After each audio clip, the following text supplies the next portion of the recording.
Good morning students. In today's class we are going to see assembly language programming under 8051 microcontroller. So the subject code for your microcontroller lab is 18EEL57.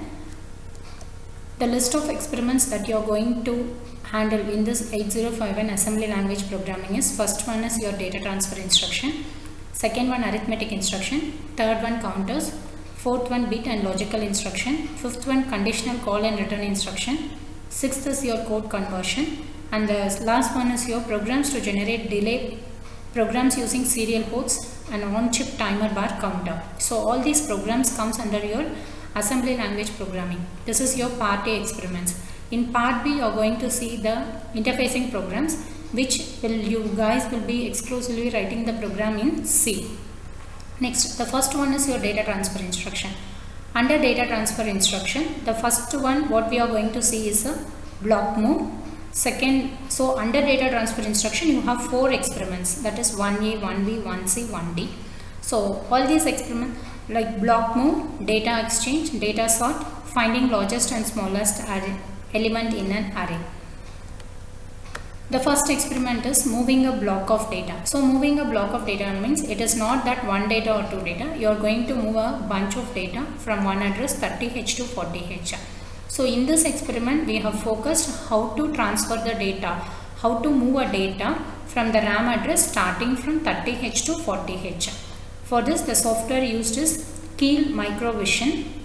So Keel, what is the basic information about the Keel software is it solves many of the pain points from an embedded program developer. So usually Robert Bosch, many other companies, they will be writing a program in embedded software. So but writing a program in embedded software like Xilinx, HR,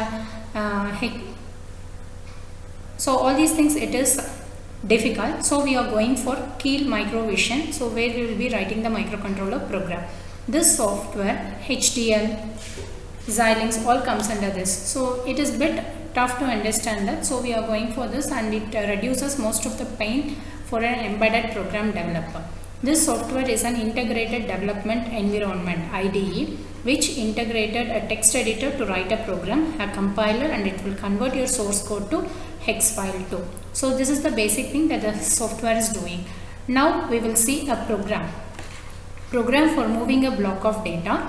Move R0, #30H R1, it means that from your aim it is understood that you are going to moving a block of data starting from the memory address 30H to 40H. You consider I am going to,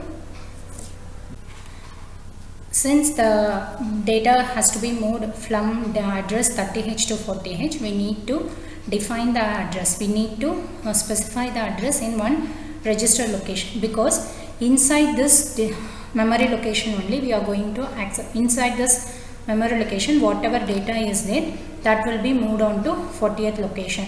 31st location data will be moved to 41st location. Like that it has to go on based on the number of data. Here we have shown moving a block of data program. First one is R0 R1.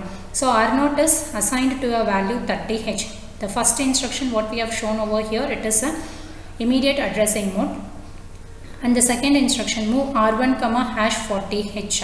So the second instruction what we have shown, it is your immediate addressing mode. Why we are specifying 30H and 40H with R0 and R1 register means we are going to access the data inside this memory location. We wanted to access the data between these two memory locations. So if you wanted to access the data, you have to use indirect addressing mode. So the indirect addressing mode can be used only with R0 and R1 register. Now next one is moving a block of data. We are saying how many data we are going to move. So we are going to move 0A, that is R3 will be 0A. It means we are assigning R3 to value 10 in decimal. In hexadecimal if you wanted to write 10 means it is 0AH. So R3 will be assigned to 0A. 10 data I am going to move from 30th location to 40th location. So you can see the program that is happening over here. So first data, whatever data you have in 30th location, that has to be moved on to a temporary register. So in 30th location R0 value was 30. So in this 30th location whatever data is available, that is moved on to accumulator. Because directly you cannot use move at R1 comma at R0. If you do like that, it will be an invalid instruction. So from this temporary register, again it is moved on to your 40th location. Once 30th data is moved to 40th data, I need to go to the next memory location 31 and 41. So if I wanted to go to the next memory location 31 and 41, I want to increment this R0. The instruction what we are going to use is INC. INC is nothing but the increment operator of R0. So R0 will be incremented by 1. Similarly, INC R1, here R1 will be incremented by 1. Then out of 10 data, how many data has been moved? Only one data is moved. I wanted to check whether how many data has been moved. So if all the 10 data has been moved, the program should stop. For that I should decrement this R3 and I have to check whether this R3 is 0 or non-zero. If it is 0 means all the 10 data is already moved. If it is non-zero, then some more data are there to move back. So again this process should continue. This is how we need to write the program. Just I will show the program how it is working in software. Now I will be typing the program, this one. This program I am planning to type it in this.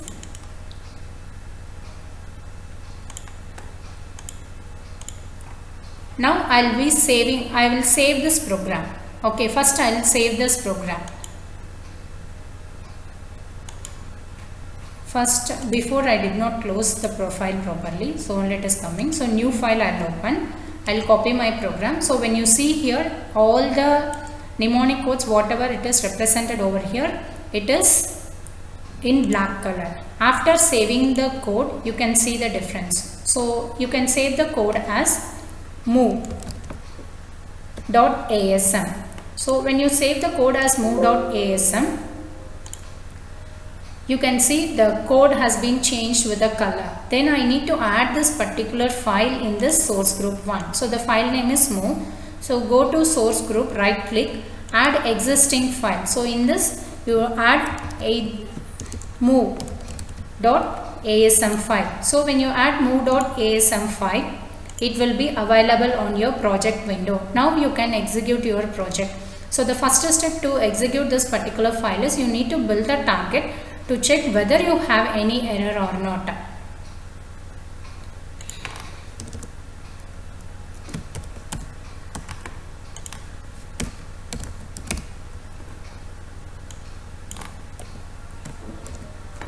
So save it. First you have to build the target. You build the target. Either you can use the direct option or you can go to your project. There you can give build target or you can press the function key F7. Anything you can do it. So I'll build the target. So when you build a target, you can see here 0 errors 1 warning. So in 0 error 1 warning, why it is showing means end statement is not there. So whether you put end statement or not, it is it is not wrong. Even if you are not using end statement and you are executing the program and debugging the program, you will get an output in the right manner. So here if I put end, after that save the file, again you build the target. So when you build the target, here you will get 0 error 0 warning. So when you after getting 0 error and 0 warning, 0 error is very important. If you have an error and if you try to go for debugging option, you will get a wrong answer. So first ensure that you will get 0 error in this particular build output line. So this build output window you will be filled, and it will be filled with certain data only after building the target of your file which is available in this screen. Now then go to your debug session. So here moving a block of data, right? So now you wanted to move a data from 30th location to 40th location. So go to debug, start stop debug session. So here you will appear a memory window. I wanted to give a data in 30th location. So here it has got stopped. One more time I'll close and I'll open. So again I have opened the file. Now I will be again building the target. So if I build the target, you can check 0 errors and 0 warning. Ensure that you are getting 0 error in this build output window. Then go to your debug option.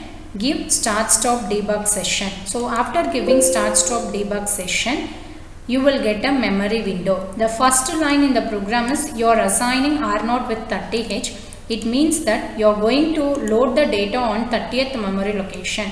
To access the 30th memory location, you want to give in the memory window. It is the memory window. In this memory window, you need to type D:0x30. So if you type, you will get a memory window with 30H. Now load the data with in 30H, 10 data you need to load. So keep your cursor on this particular point, right click. So when you right click, you will get modify memory at D:0x30. So whatever data you are giving in this particular box, it is going to be your decimal data. So for example, I will give 32, 33, 44, 55, 66, 77, 88, 99, 21. So just check whether you have given 10 data or not. 1, 2, 3, 4, 5, 6, 7, 8, 9, 10 data, 54, 65. 11 data I have given. You just check whether what is happening with it. So as soon as I give OK, whatever data I have given over here, it will be filled on to your 30th memory location. You have given 23, 32 like that, but it is what it is shown over here, it is a hexadecimal data, but what you have typed, it is your decimal data. So here it will be taking only your hexadecimal data. After this, I'll show the step-by-step execution. Now you see the status of the registers available on your register window. After executing your first, as a whole, I can give complete run. From this particular debug window, you can give run, or you can go for step-by-step execution, which is F11, or you can have a shortcut menu. Here it is available. So you can use this shortcut menu to have a step-by-step, one by one line.